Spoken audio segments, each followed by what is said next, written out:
আল্লাহ নবী সাল্লাল্লাহু আলাইহি ওয়াসাল্লাম ইরশাদ করেছেন, ইদা জাআ রমাদান ফুতিহাত আবওয়াবুল জান্নাহ, যখন রমজান আসে আল্লাহ তাআলার জান্নাতের দরজাসমূহ খুলে দেওয়া হয়। ওয়াগুল্লিকাত আবওয়াবুন নার, জাহান্নামের সমস্ত দরজা বন্ধ করে দেওয়া হয়। ওয়াসুফফিদাতিশ শায়াতিন, সমস্ত শয়তানকে শেকলে আবদ্ধ করা হয়, বন্দী করা হয়, শৃঙ্খলাবদ্ধ করা হয়। এতটা সুখবর যে জান্নাতের দরজা খোলা, জাহান্নামের দরজা বন্ধ, শয়তান আবদ্ধ। এটা শুনে তো পাগল হয়ে যাওয়ার কথা নেকির জন্য, আখিরাতের জন্য। কিন্তু যাদের অসংখ্য মা বোন আছে যাদের জীবনে রমজান কিছুই না, বরাবরের মতো আগের 11 মাসের মতো প্রতিনিয়ত বাজারে যাচ্ছে, মার্কেটে যাচ্ছে, শপিং করতেছে, কেনাকাটা, গহনা, শাড়ি, জুতা, অলংকার, প্রসাধনী, সাজসজ্জার বিভিন্ন জিনিস, এই একরকমই ব্যস্ততা, ওই একই ফিকির। বরং গত 11 মাসের চাইতে এই মাসে ঈদের প্রস্তুতির জন্য তার চাইতে বেশি বাজারে মার্কেটে যাচ্ছে। আহা, আফসোসের বিষয়, আফসোসের বিষয়। হাদিসের মধ্যে আছে, আল্লাহ নবী সাল্লাল্লাহু আলাইহি ওয়াসাল্লাম ইরশাদ করেছেন, রমজান যখন আসে আল্লাহর ফেরেশতা তখন ডেকে বলে, ইয়া বাগিয়াল খাইরি আকমিল ওয়া ইয়া বাগিয়াশ শাররি আকসির আদবির। উভয়টাই আকসির, ইয়া বাগিয়াশ শাররি আকসির। আল্লাহর ফেরেশতা তখন বলে, হে নেক কাজের আগ্রহী, তোমরা এগিয়ে আসো মাহে রমজান। আর হে গুনাহের কাজের আগ্রহী, তোমরা থামো। হায় মদখোর থামো, নেশাখোর থামো, সুদখোর এবার তো থামো, এটা রমজান। বেপর্দা নারী এবার তো থামো, নাচ গান নাটক সিনেমা দেখতা, তোমরা এবার তো থামো। এভাবে ফেরেশতা ডেকে ডেকে বলে। নামাজ, রোজা, জিকির, তেলাওয়াত, তাহাজ্জুদ, তারাবি, আওয়াবিন, ইশরাক, চাশ, কোরআনুল কারীমের তেলাওয়াত, তো এটা যারা করতা তারা আসো, আগে আসো, শুরু করো, এটা মাহে রমজান, এটা মাহে রমজান। এই জন্য মা বোন, মূলত আপনাকে আগে বুঝতেই হবে এটা আখিরাত আপনার কাছে কেমন। আমি প্রতিদিন বলি, রমজান কার কাছে কেমন, আখিরাত যার কাছে যেমন। যার আখিরাত যেমন তার রমজান তেমন। যার কাছে আখিরাত প্রথম 1 নম্বর, তার রমজান একরকম। যার কাছে আখিরাত দ্বিতীয়, তার রমজান ভিন্ন রকম। সে এটাকে কিছুই মনে করেন, আসলো আর গেল, চাঁদ উঠলো, চাঁদ ডুবলো, আচ্ছা এরকম কত চাঁদই তো ওঠে, প্রতি মাসেই চাঁদ ওঠে, প্রতি মাসেই চাঁদ ডুবে, এতে আমার কি আসে যায়। কিন্তু না, মূলত একজন মুমিন তার উচিত আখিরাতকেই প্রথমে রাখা। নবী সাল্লাল্লাহু আলাইহি ওয়াসাল্লাম বলেন, মান আহাব্বা দুনিয়াহু আদাররা বিআখিরাতিহি, যে দুনিয়াকে ভালোবাসলো তার আখিরাত ক্ষতিগ্রস্ত হল। ওয়ামান আহাব্বা আখিরাতাহু, আর যে ব্যক্তি আখিরাতকে ভালোবাসলো আদাররা বিদুনিয়াহু, তার দুনিয়া ক্ষতিগ্রস্ত হল।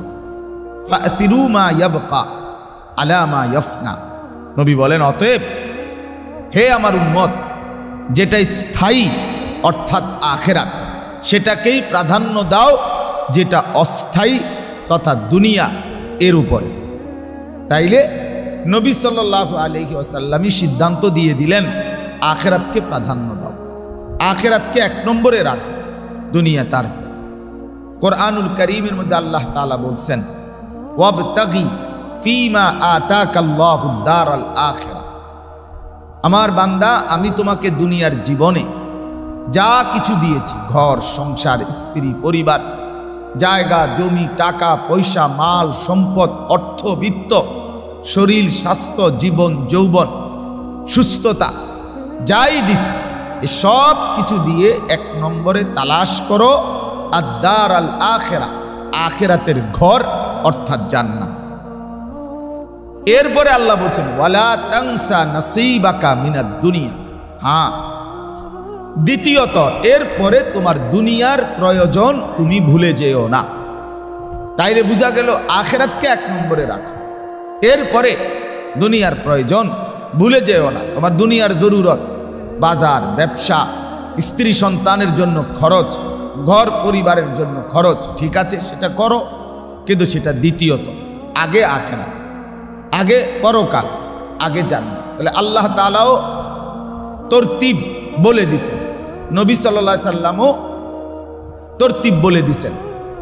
আল্লাহ নবী সাল্লাল্লাহু আলাইহি ওয়াসাল্লাম বলেন তলাবু কাসবিল হালালি ফরিদাতুন বাদাল ফরিদা। নামাজ, রোজা, হজ, যাকাত এরকম মৌলিক মূল ফরজ আদায় করার পরে হালাল রিজিক তালাশ করা, এরপরে ফরজ। মানে আগে নামাজ ফরজ, এরপরে রিজিকের তালাশ করা ফরজ। আগে রোজা ফরজ, এরপরে রিজিকের তালাশ করা ফরজ। আগে হজ ফরজ, এরপরে রিজিকের তালাশ করা ফরজ।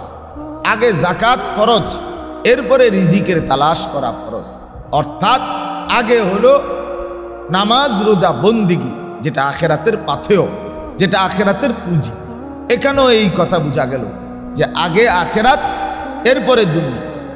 কোরআনুল কারীমের মধ্যে আল্লাহ তাআলা বললেন ফাইদা কুদিয়াতিস সালাতু ফান্তাশিরু ফিল আরদ ওয়াবতাগু মিন ফাদলিল্লাহ। আল্লাহ তাআলা বলেন যখন তোমাদের নামাজ শেষ হয়, নামাজ যখন আদায় হয়, তো এবার তোমরা জমিনে ছড়িয়ে পড়ো এবং আমি আল্লাহর রিজিক তালাশ করো এবং আমি আল্লাহকে সঙ্গী রাখো। ওয়াদকুরুল্লাহ কাসীরান, বেশি বেশি আমাকে স্মরণ রেখো, লাআল্লাকুম তুফলিহুন, তাইলেই তোমরা সফল হবে। অর্থাৎ যদি এই সিরিয়াল মানো যে আগে নামাজ, তারপরে আমার রিজিক অন্বেষণ, তাহলেই আল্লাহ তাআলা বলেন লাআল্লাকুম তুফলিহুন, তোমরা সফল হবে, কামিয়াব হবে, কৃতকার্য হবে, তোমরা জান্নাতি হবে। এই জন্য মা, বোন, আমিও, আপনিও, সারা পৃথিবীর মুমিন মুসলমান, এই বাস্তবতা আমাদের মেনে নেওয়া উচিত। এটাই সত্য, এটাই বাস্তবতা। আখিরাতই নিশ্চিত, আখিরাতই নিশ্চিত। ওয়া ইন্নাদ দারাল আখিরাতা লাহিয়াল হায়াওয়ান। আল্লাহ তাআলা কোরআনে বলছেন আমার বান্দা শোনো, নিশ্চয়ই আখিরাতের ঘর জান্নাত, আখিরাত, পরকাল, সেটাই মূলত জীবন।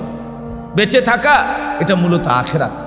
আখিরাতের বাঁচাটাই মূল বাঁচা, আখিরাতের টিকে থাকা সেটাই মূল টিকে থাকা। আখিরাতের সফলতা, আখিরাতের কামিয়াবি, আখিরাতের ঘর জান্নাতের অর্জন, ওটাই মূলত প্রকৃত অর্থে জীবন। দুনিয়া এ তো পার হওয়া কিছুক্ষণ, এই তো শুধুমাত্র মাঝপথের স্টেশন, যেখানে অল্প সময়ের জন্য অপেক্ষা করে। নবী সাল্লাল্লাহু আলাইহি ওয়াসাল্লাম ইরশাদ করেছেন মালি ওয়ালিদ দুনিয়া, হায় আমার সাথে দুনিয়ার কিসের আবার সম্পর্ক? মালি ওয়ালিদ দুনিয়া, আমারে কি আর দুনিয়ারে কি? অর্থাৎ দুনিয়ার সাথে আমার সম্পর্ক কিসের? ইন্নামা মাথালি কারাকিবিন ইস্তাযাল্লা তাহতা শাজারাতিন সুম্মা রাহা ওয়া তারাকাহা আও কামা ক্বালা সাল্লাল্লাহু আলাইহি ওয়াসাল্লাম। নবীজি বলেন দুনিয়ার সাথে আমি মুহাম্মদের উদাহরণ এরকম, যেন রাস্তায় চলতে গিয়ে প্রচণ্ড গরমে এক মুসাফির, পথিক, এক যাত্রী রাস্তায় চলতে গিয়ে লম্বা পথ প্রচণ্ড গরমে ঘামায় গেছে, তো এবার সে একটু ঠান্ডা বাতাসের জন্য, একটু বিশ্রামের জন্য একটা গাছের নিচে বসছে। তো গাছের বাতাসে, গাছের পাতার বাতাসে সে তার শরীরটা একটু ঠান্ডা করছে, একটু বিশ্রাম করছে। এরপরে আবার যথারীতি তার গন্তব্যে রওনা হয়ে চলে গেছে, গাছ গাছের জায়গাতেই রয়ে গেছে। নবী বলেন ঠিক এরকম আমি তো মূলত আখিরাতের যাত্রী, আমি তো কবরেরই যাত্রী, আমি তো যাচ্ছি মূলত কবরের দিকে, আমি যাচ্ছি হাসরের মাঠের দিকে, আমি যাচ্ছি ফুলসিরাতের দিকে, আমি যাচ্ছি জান্নাতের দিকে।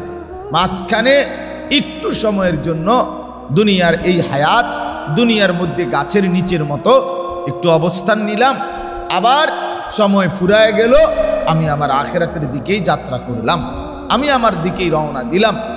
দুনিয়ার জায়গাতেই রয়ে গেল।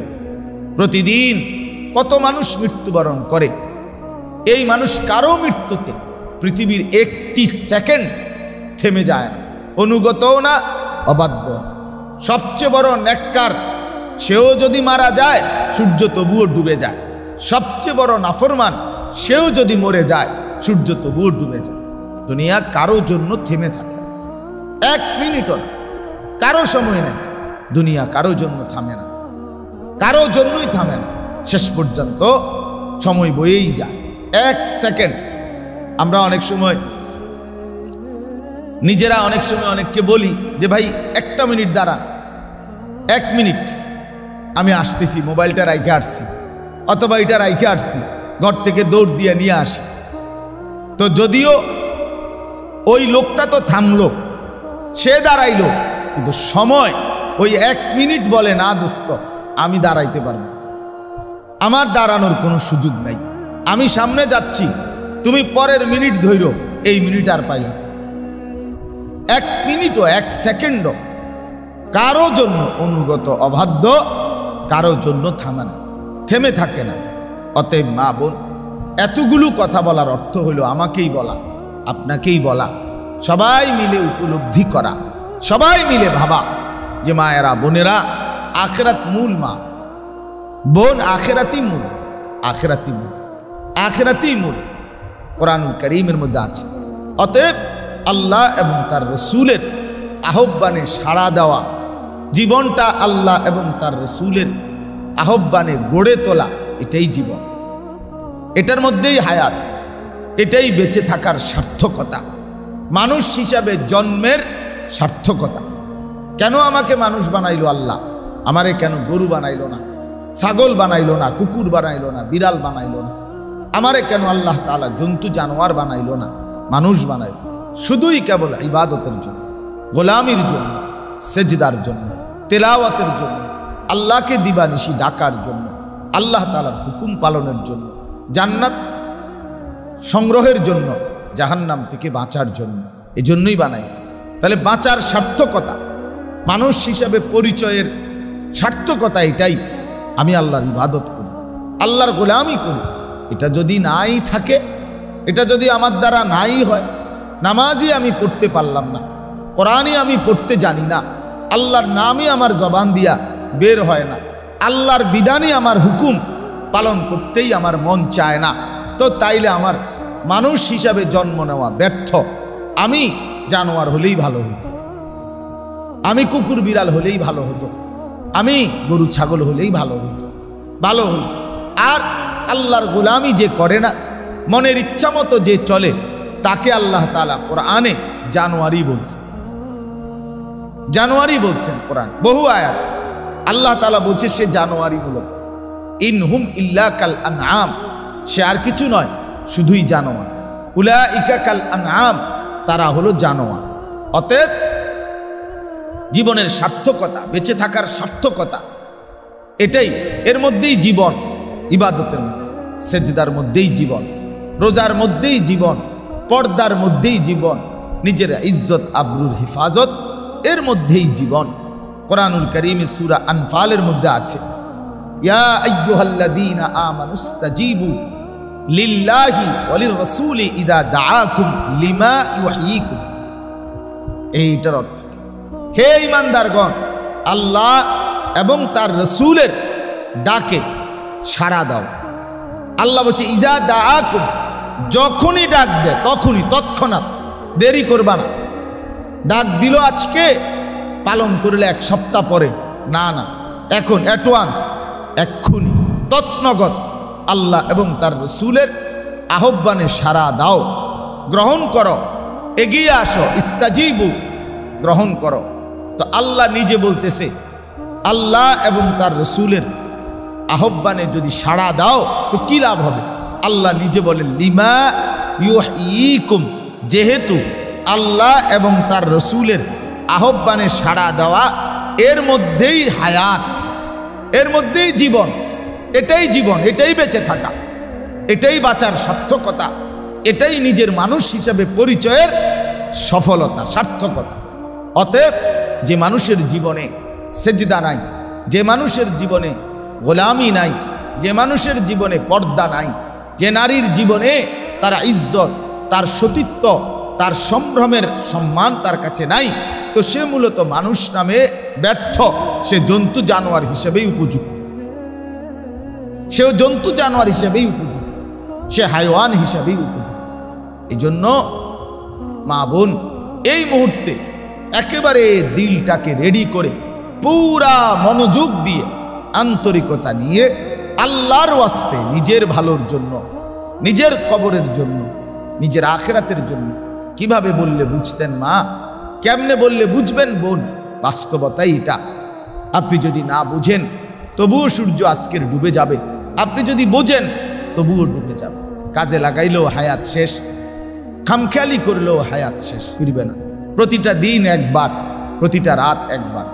ইমাম ইবনু রজব হাম্বলি রহমতুল্লাহর কিতাব লাতাইফুল মাআরিফ, ওই কিতাবের মধ্যে আছে, তিনি বলেন হযরত মুজাহিদ রহমতুল্লাহ আলাই বিশ্ববিখ্যাত তাবিঈ মুফাসসির ছিলেন, আব্দুল্লাহ ইবনে আব্বাস রাদিয়াল্লাহু তাআলা আনহুমার শাগরিদ ছিলেন মুজাহিদ ইবনে জবর রহমতুল্লাহ আলাই। তিনি বলতেন প্রত্যেকটা দিন পৃথিবীবাসীকে ডেকে বলে, হে আল্লাহর বান্দারা, আমি একদিনের আজকের জন্যই এসেছি, কিয়ামতের পূর্বে আর কোনোদিন আমি ফিরব না, তোমরা আমারে কদর করো, নষ্ট করো।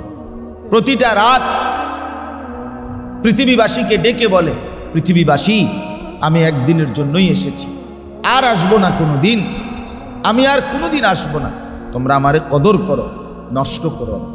আজকের এই 2 মার্চ শনিবার 2024 আর কোনোদিন আসবে, আগামী শনিবার আসবে, কিন্তু সেটা 2 তারিখ না।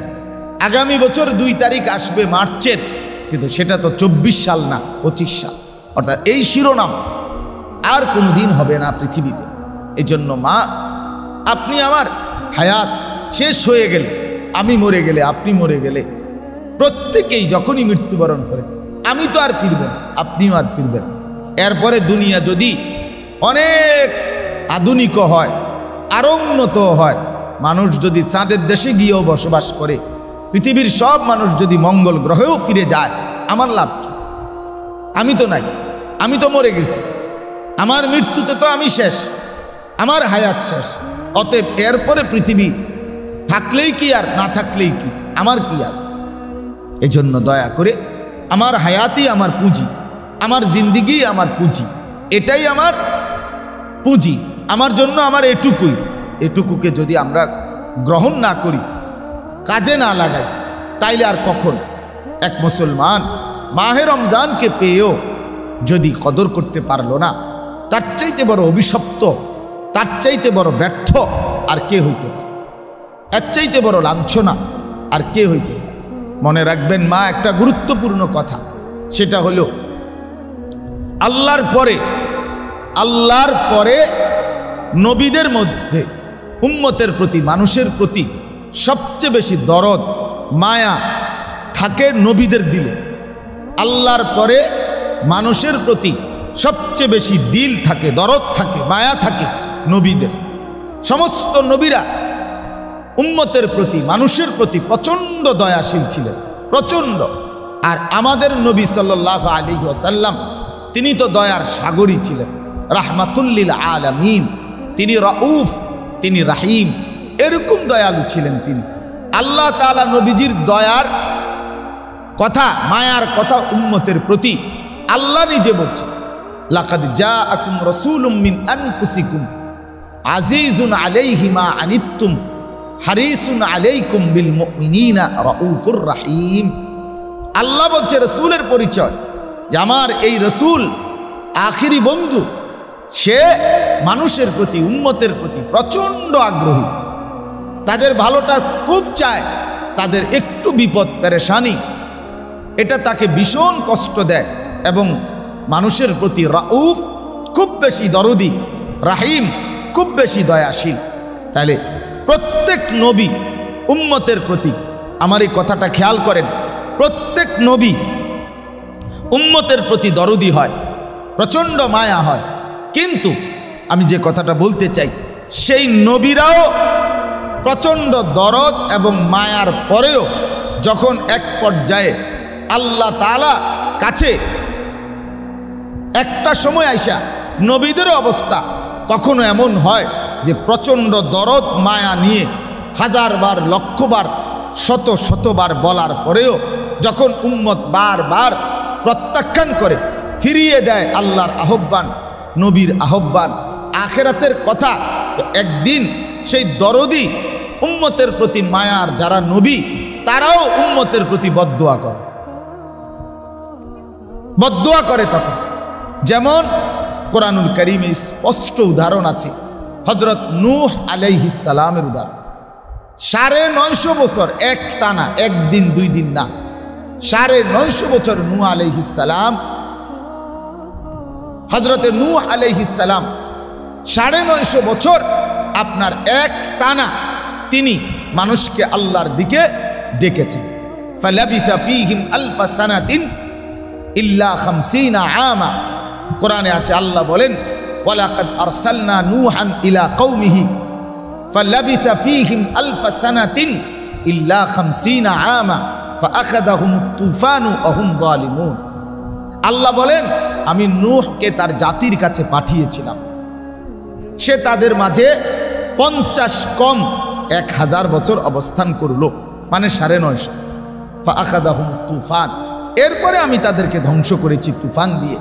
তো এই 950 বছর পরে নূহ আলাইহিস সালাম দিবা নিশি কতভাবে, কত ঢঙ্গে, কতভাবে যে মানুষকে আল্লাহর দিকে ডাকছে, আখিরাতের দিকে ডাকছে, জাহান্নাম থেকে বাঁচাইতে চেষ্টা করছে।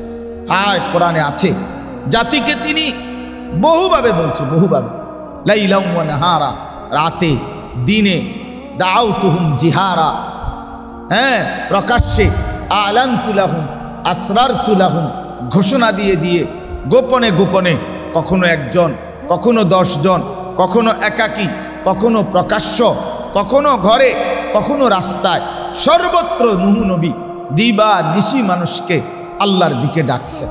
কিন্তু 950 বছরে হাজার হাজার বার, লক্ষ লক্ষ বার নূহ নবীর উম্মত উনারে কষ্ট দিছে, জুলুম করছে, নির্যাতন করছে, রক্তাক্ত করে বেহুশ বানাইয়া রাস্তার পাশে ফেলে রাখছে।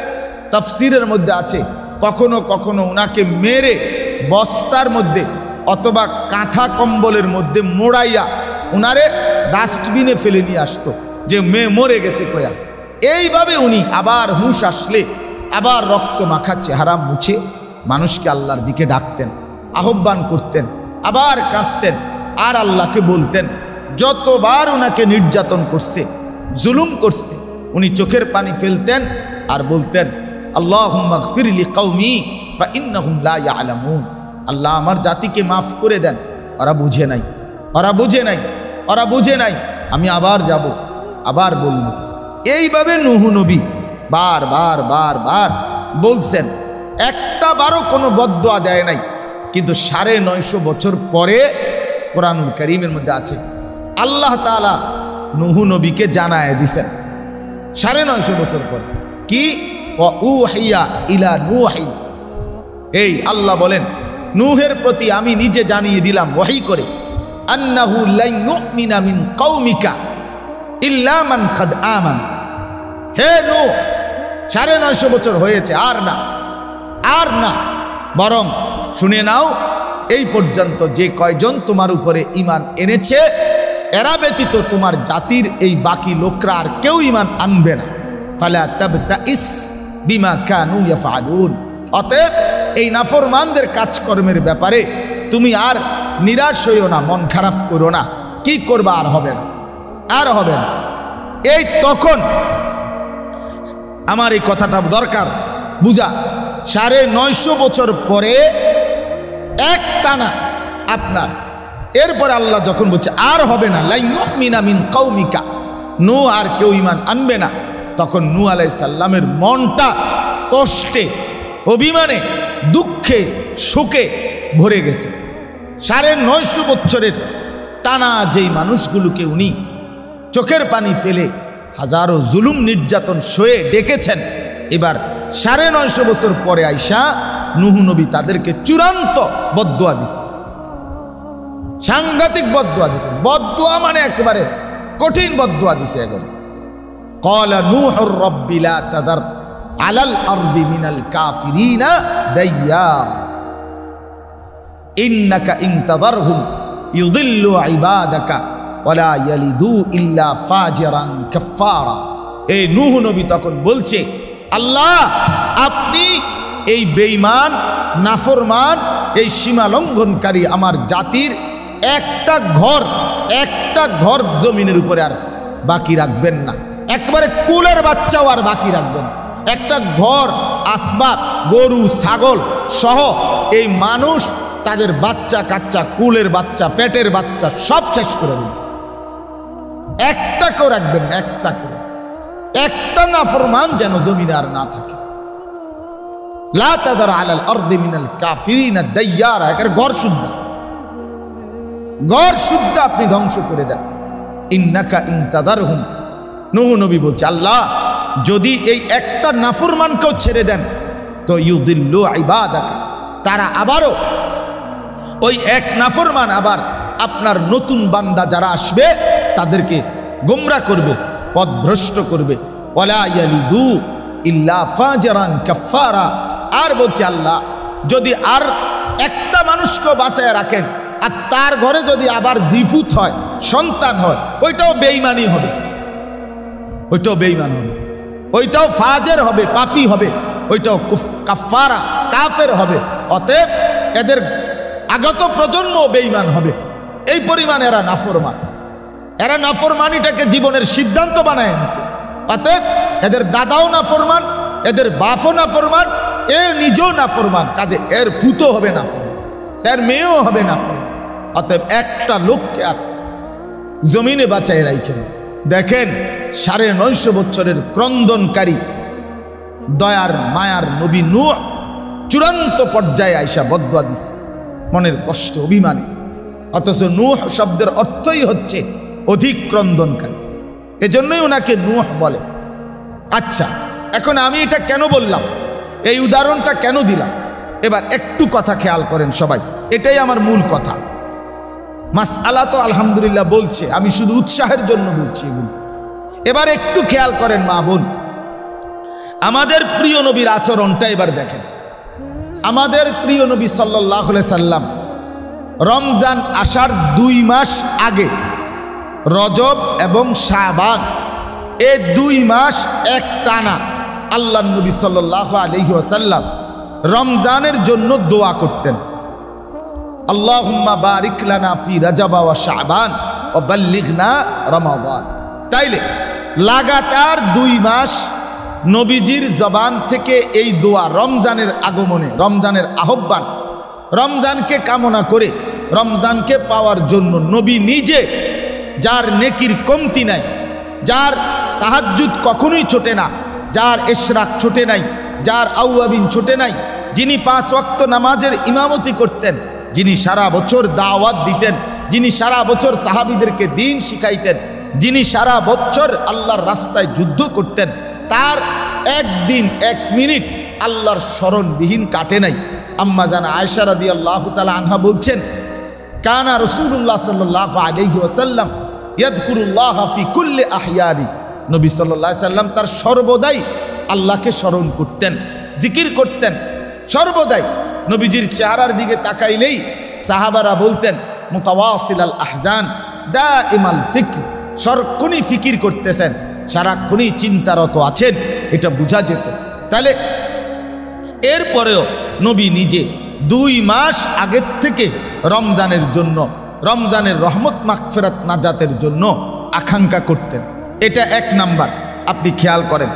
2 নাম্বার, আল্লাহ নবী সাল্লাল্লাহু আলাইহি ওয়াসাল্লাম রমজানের আগের মাস শাবান মাসে, এই শাবান মাসে মানে এখন যেই মাসটা চলতেছে এই মাসে আল্লাহ নবী সাল্লাল্লাহু আলাইহি ওয়াসাল্লাম বিগত 11 মাসের চাইতে বেশি নফল রোজা নবীজি রাখতেন। কখনো 15 দিন, কখনো 17 দিন টানা আল্লাহ নবী নফল রোজা রাখতেন। এবং আম্মাজান আয়েশা রাদিয়াল্লাহু তাআলা আনহা, অন্যান্য মহিলা সাহাবী, ওনারা জিজ্ঞেস করছে নবীকে, ইয়া রাসূলুল্লাহ, আপনি রমজানের আগের মাসে, এই শাবান মাসে এত দীর্ঘ নফল রোজা টানা রাখেন কেন? আল্লাহর নবী সাল্লাল্লাহু আলাইহি ওয়াসাল্লাম নিজে বলছেন, তাযীমান লি রমাদান, রমজানের সম্মানার্থে। তাহলে নবীজির এই মাসে লাগাতার অতিরিক্ত নফল রোজা রাখার দ্বারাও তিনি রমজানের কদর বুঝাইলেন। এ গেল দুইটা। 3 নম্বর বিষয়, নবী সাল্লাল্লাহু আলাইহি ওয়াসাল্লাম হযরত সালমান ফারসি থেকে বর্ণিত, আল্লাহর নবী সাল্লাল্লাহু আলাইহি সাল্লাম রমজানের আগেই শাবানের শেষ অংশে এসে আল্লাহর নবী রমজানের চাঁদ উঠবার আগেই রমজানের ফজিলত, গুরুত্বের উপরে লম্বা খুতবা, লম্বা হাদিস, লম্বা বয়ান করতেন। খাতাবানা রাসূলুল্লাহ সাল্লাল্লাহু আলাইহি ওয়াসাল্লাম ফি আখির ইয়াউমিন মিন শাবান। নবীজির সাহাবী বলেন, এত লম্বা বলতেন, হাদিস খুতবা দিতেন রমজানের গুরুত্বের উপরে। আমাদের ফাজাইলে আমালের মধ্যে, ফাজাইলে রমজানের মধ্যেও এই হাদিসটা প্রথমেই আছে, 1 নম্বর হাদিস ফাজাইলে রমজানের প্রথম হাদিস এটা। আল্লাহর নবী সাল্লাল্লাহু আলাইহি সাল্লাম বলতেন সাহাবীদেরকে, রমজান আসার আগেই বলতেন, সাহাবীরা শোনো, কাদ আযাল্লাকুম শাহরুন আযীম মুবারাকুন, তোমাদের মাথার উপরে, তোমাদের সামনে আসছে, আগমন করেছে, ছায়া বিস্তার করেছে এক সুমহান বরকতময় মাস। এইভাবে নবী বলছেন। রাসূলুল্লাহ সাল্লাল্লাহু আলাইহি সাল্লাম বলছেন, ফিহি লাইলাতুন খায়রুম মিন আলফি শাহর, আসতেছে এমন এক রমজান যে মাসের একটি রাত 1000 মাসের রাতের চাইতে উত্তম, শবে কদর। নবীজি বলছেন, মান তাকাররাবা ফিহি বিখাসলাতিন কানা কামান আদ্দা ফরিদাতান ফিমা সাওয়াহু, যে ব্যক্তি এই রমজানে একটি নফল আমল করবে সে অন্য সময়ের একটি ফরজ ইবাদতের সওয়াব পাবে। অমান আদ্দা ফরিদাতান কানা কামান আদ্দা 70 ফরিদাতান ফিমা সাওয়াহু, যে ব্যক্তি রমজানে একটি ফরজ ইবাদত করবে সে অন্য সময়ের 70টা ফরজ ইবাদতের সমান সওয়াব পাবে। নবীজি বলছে, অহুয়া শাহরুস সাবর, এটা সবরের মাস। অহুয়া শাহরুল মুআসাত, এটা সহমর্মিতার মাস। নবীজি সাল্লাল্লাহু আলাইহি সাল্লাম বলছেন, এই মাসে যে ব্যক্তি একজন রোজাদারকে ইফতার করাবে তাকে জাহান্নাম থেকে মুক্তি দেওয়া হবে এবং ওই রোজাদারের রোজার সমপরিমাণ নেকি দেওয়া হবে। নবীজি বলছেন, রমজানটা শুরুটা আউয়ালুহু রাহমা, প্রথম দশক রহমতের, আউসাতুহু মাগফিরা, মাঝখানের অংশ মাগফিরাতের, আখিরাত আখিরুহু ইতকুম মিনান নার, শেষ অংশ জাহান্নাম থেকে মুক্তির। নবী সাল্লাল্লাহু আলাইহি সাল্লাম বলছে, জান্নাতের দরজা এই মাসে খুলে দেওয়া হয়, জাহান্নামের দরজা বন্ধ করে দেওয়া হয়, শয়তানকে শেকলে আবদ্ধ করা হয়। নবীজি বলছে, এই মাসে কে যে ব্যক্তি ইমানের সাথে, ইখলাসের সাথে রোজা রাখে তার পিছনের গুনাহ মাফ হয়, যে তারাবি পড়ে তার পিছনের গুনাহ মাফ হয়, যে শবে কদরে জাগে তার পিছনের গুনাহ মাফ হয়। নবীজি বলছেন, আসসিয়ামু জুন্নাহ, রোজা জাহান্নাম থেকে বাঁচার জন্য ঢাল স্বরূপ। নবীজি বলছেন, আল্লাহ বলছেন হাদিসে কুদসিতে, রোজা বান্দা আমারই জন্য রাখে, আমি নিজে তাকে প্রতিদান দেব। ইয়াদাউ শাহওয়াতাহু ওয়া তাআমাহু ওয়া শারাবাহু মিন আজালি, আল্লাহ বলে আমার জন্য সে খাদ্য পানীয় থেকে বিরত রইল, অতএব আমি বিনিময় দেব। আমার মা এভাবে বললে আরো 1 ঘন্টা বলা যাবে। রাসূলুল্লাহ অসংখ্য অগণিত হাদিসে বারবার বারবার বারবার রমজানের ফজিলত, রমজানের ফজিলত, এতেকাফের ফজিলত, শবে কদরের ফজিলত, ইফতারের ফজিলত, সাহারির ফজিলত, তাসাহহারু ফা ইন্না ফিস সাহুরে বারাকা। নবী বলছেন, সেহরি খাও, এখানে তোমাদের বরকত আছে। নবী সাল্লাল্লাহু আলাইহি ওয়াসাল্লাম বলেছেন, আল্লাহর নিকটে সবচেয়ে প্রিয় বান্দা, আহাব্বু ইবাদান লি, আল্লাহ বলছেন আজালুহুম ফিতরা, যে দ্রুত ইফতার করে সে আমার বড় প্রিয় বান্দা, হাদিসে কুদসিতে। তাহলে ইফতারের ফজিলত, তারাবির ফজিলত, সেহরির ফজিলত, কোরআন তেলাওয়াতের ফজিলত, নফল নামাজের ফজিলত, ইবাদতের ফজিলত, এই সব কিছু আল্লাহ নবী বারবার বারবার বারবার পুরাটা রমজানকে কেন্দ্র করে বলছেন। নিজে রমজানকে গুরুত্ব দিয়ে আদায় করছেন, কখনো কখনো নবীজি হাদিসে আছে রমজানের পুরা 1 মাসও নবী এতেকাফ করছেন, কখনো নবী রমজানে 20 দিন এতেকাফ করছেন, আর সারা জীবন রমজানের শেষ 10 দিন এতেকাফ করছেন।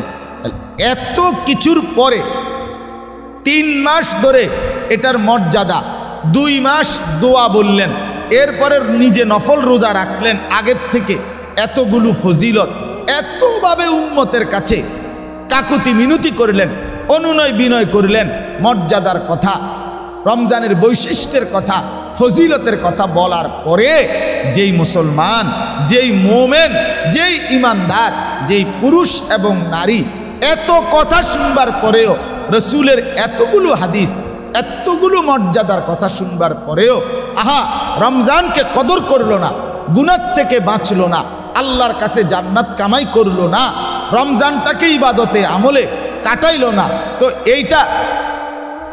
এই মুহূর্তে আইসা ওই মানুষটার প্রতি মনের কষ্ট লাগা স্বাভাবিক এবং এটা বাস্তবতা। এই জন্য আমি যেটা বলছি, নূহ নবী যেরকম 950 বছর পরে নিজ কওমকে বদদুয়া দিছে, ঠিক আল্লাহর নবী সাল্লাল্লাহু আলাইহি ওয়াসাল্লামও হাদিসে আছে রমজানের একবারে লাস্টে আইসা ঈদের চাঁদ উঠবে তার আগ মুহূর্তে জিব্রাইল আইসা নবীজিকে বলছে, হে আল্লাহর রসুল, আল্লাহ তাআলা পাঠাইছেন এই কথা বলার জন্যে যে রমজানের মতো এত বড় একটি শ্রেষ্ঠতম মাস আল্লাহ দিলেন, আপনি বললেন, আল্লাহ বলল, কোরআনে বলল, হাদিসে বলল, আপনি দোয়া করলেন, নফল রোজা রাখলেন, এত ফজিলত বললেন, এরপরও আপনার যেই উম্মত রমজানকে কদর করে নাই, গুনাহ মাফ নেয় নাই, জাহান্নাম থেকে বাঁচার চেষ্টা করে নাই, জান্নাত অর্জন করার চেষ্টা করে নাই, নিজের জীবনটা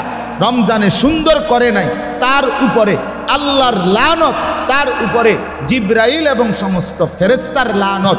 তো নবী এইখানে আইসা রাহমাতুল লিল আলামিন, দয়ার নবী, মায়ার নবীও আর সহ্য করতে পারলেন না, তিনিও বললেন আমিন, যা বেঈমান, তোর উপরে আমারও লান।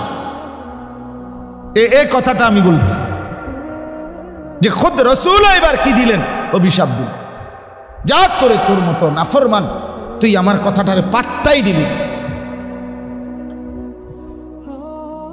উম্মত তোরে বলতে বলতে আমি আর কিভাবে বলতাম, আর কতভাবে বলতাম, কিভাবে বলতাম, আর কত বললে, আর কিভাবে বললে উম্মত তুই নাফরমানি ছাড়তি, আরে মা নবী আর কিভাবে বললে আপনি বাজারে যাওয়া বন্ধ করতেন, বলেন মা, আর কিভাবে বললে রাসূলুল্লাহ রমজানের আর কত মর্যাদা বললে আপনি বাজার একটা জুতা, এক জোড়া জুতা রমজানে নতুন কেনার জন্য এত বড় রমজানকে কুরবানি করে দিলেন,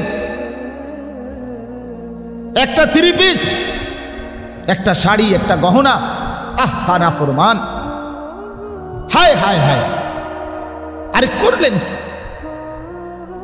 কি জিনিস নেওয়ার জন্য? এক জোড়া জুতা কি পৃথিবীতে আর কখনো বিক্রি হয় না? একটা 3 পিস, একটা পারফিউম, একটা সাবান, ফেয়ার এন্ড লাভলি, একটা মেকআপ, একটা জুতা, একটা শাড়ি, একটা গহনা, এগুলো কি সারা বছর বিক্রি হয় না? এগুলো কি বাজারে আর মিলবে না? কিন্তু মাহে রমজান যদি আর না মিলে, রমজান যদি আর না পান, ইমাম ইবনু রাজব হাম্বলি রাহমাতুল্লাহর ওই কিতাবে আছে লাতাইফুল মাআরিফ, উনি রমজানের বয়ানে লিখছে, আজীব, উনি এক সুন্দর কথা লিখছে, হে আল্লাহর বান্দা, তুমি তো দেখতেছ তোমার সামনেই প্রতিদিন তুমি দেখেছ যে তোমার মতো কত আল্লাহর বান্দা প্রতিদিন রমজানের আগে দোয়া করতেছিল, আল্লাহ রমজান পর্যন্ত পৌঁছাইয়েন, কিন্তু ওই দোয়া করতে করতে অবস্থায় তো তোমার চোখের সামনে কত মানুষ কবরে চলে গেছে, মৃত্যুবরণ করেছে, সেই তোমাকে আল্লাহ দয়া করে রমজান পর্যন্ত পৌঁছাইছে, আজ তুমি রমজানে আসছো, পৌঁছছো, তো তুমি কি কদর করবা না? বলেন মা, আমি আমাকেও বলি, আপনি আপনাকে বলেন, প্রতিদিন কি মানুষ মরছে না? আজকে কি মানুষ মরছে না? কালকে কি মানুষ মরবে না? যেদিন ঈদের চাঁদ উঠবে, আরে রমজানের চাঁদ উঠবে, সেদিনও তো মানুষ মারা যাবে, ওই মুহূর্তেও তো কত মানুষের মৃত্যু হবে। অতএব আল্লাহই তো দয়া করে যদি হায়াত দেয়, সুযোগ দেয়, তো আল্লাহ আপনি কি সেটা কদর করবেন না? একটা মাস, এই জন্য আমি বললাম 950 বছর পরে নূহ নবী যেরকম কষ্টে আর পারলেন না, অভিশাপ দিলেন, বদদোয়া দিলেন জাতিকে। আর নবীর বদদোয়া বিফলে যাওয়ার তো সুযোগ নেই, ফেরেশতাদের বদদোয়া বিফলে যাওয়ার তো সুযোগ নেই। আল্লাহর লানত এটা বাদ যাবে কেন, এটা বিফলে যাবে কেন? এই জন্য আমার কথা শেষ মা, আমি এটাই বলতে চাইছি, আমার কথা দূরী। আপনারা প্রত্যেকেই, আমি আপনি প্রত্যেকেই দয়া করে মাহে রমজানকে একটা মাস, আবারও বলছি একটা মাস দয়া করে আল্লাহর ওয়াস্তে কদর করে